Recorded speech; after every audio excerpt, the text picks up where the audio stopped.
키워드를 살펴보는 오늘의 화제, 빅뉴스 시간입니다. 오늘은 사회부 권용범 기자와 함께하겠습니다. 어서 오십시오.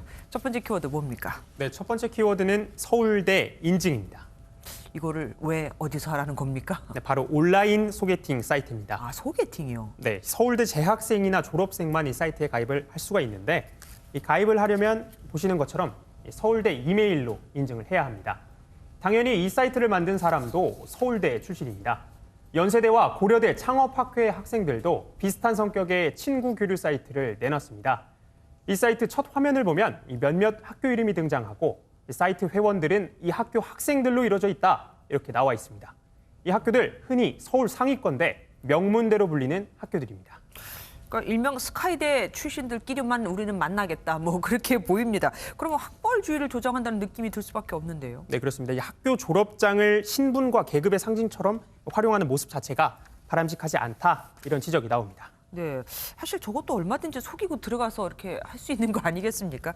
사람을 만남에 있어서 성적만 중요한 게 아니라는 걸 곧 깨닫게 되겠죠. 두 번째 키워드 뭡니까? 두 번째 키워드 부모와 다른 성으로 꼽았습니다.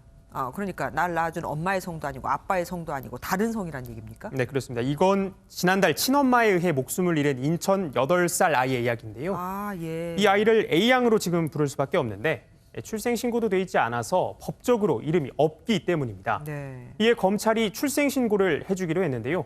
이 문제는 A양의 친아빠가 A양의 친엄마와 혼인신고를 하지 않았다는 겁니다.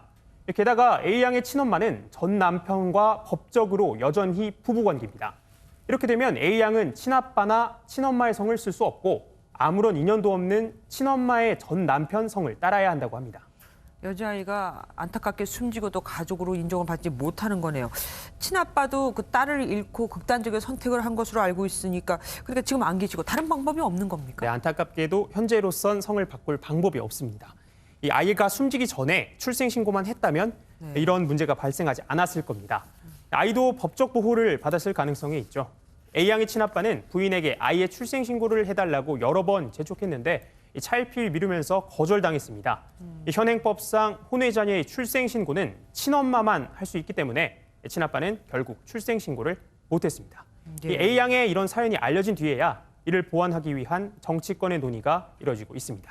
참 이름 없이 숨진 아이의 이름이 생긴다고 얼마 전에 무명녀에서 이름이 생긴다고 기뻐했었는데 성 때문에 또 문제가 걸리네요. 세 번째 키워드는 뭡니까? 세 번째 키워드 엄마 사랑입니다. 참 듣기만 해도 콧등이 시큰해지는 얘기죠. 뭡니까 저거는? 미얀마에서 군부 쿠데타에 반발한 시민들이 연일 시위를 벌이고 있죠. 한 시위 참가자의 팔뚝에 엄마 사랑해란 글귀가 적혀 있는 사진이 화제가 된 겁니다. 네. 일부 시위대가 팔뚝에 혈액형과 긴급 연락처 등을 적은 모습도 다수 올라왔는데요. 이 시위에 나갈 경우 군경의 총격에 다치는 건 물론이고 목숨을 잃을 각오까지 해야 한다는 미얀마 국민의 비장함을 엿볼 수 있습니다. 뭐 물론 만약을 대비한다는 의미겠지만 저런 걸 보면서도 시위대로 나가라고 밀어야 하는 그 엄마의 심정은 정말 찢어질 것 같습니다. 마지막 키워드 뭐 준비하셨습니까? 네, 마지막 키워드는 등산화로 준비했습니다. 누가 산에 갑니까? 네, 지금 보시는 이 사진의 주인공 누군지 아십니까? 아, 박범계 장관이죠? 네, 맞습니다. 바로 박범계 법무부 장관이죠. 이 박 장관은 최근 신현수 청와대 민정수석과 검찰 인사를 놓고 갈등을 빚기도 했는데요. 네. 갈등이 이어지던 지난 20일 이렇게 산봉우리 위에 올라가 있는 사진을 SNS에 올렸습니다. 박 장관은 어제 또 검찰 인사를 단행했는데 임은정 부장검사가 서울중앙지검 검사를 겸하게 됐습니다. 임 부장검사가 검찰 조직을 향해 쓴소리를 계속해왔던 인물이다 보니 임 검사의 칼끝이 어디를 향할지 예측 불허인데요.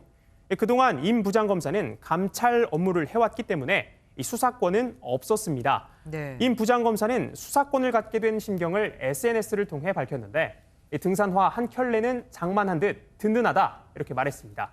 박 장관의 등산 사진에 이어 임 부장검사가 등산화를 언급한 게 과연 우연의 일치일지 아니면 검찰에 변화를 가져오려는 모종의 신호일진 지켜봐야 할 것 같습니다. 수사권을 왜 줬습니까? 라는 질문에 박 장관이 달라고 해서라고 얘기를 해서 어제 또 한참 논란이 있었죠. 등산과 든든한 등산화. 좀 해석하기 나름입니다. 오늘 여기까지 들을게요. 사회부 권용범 기자였습니다.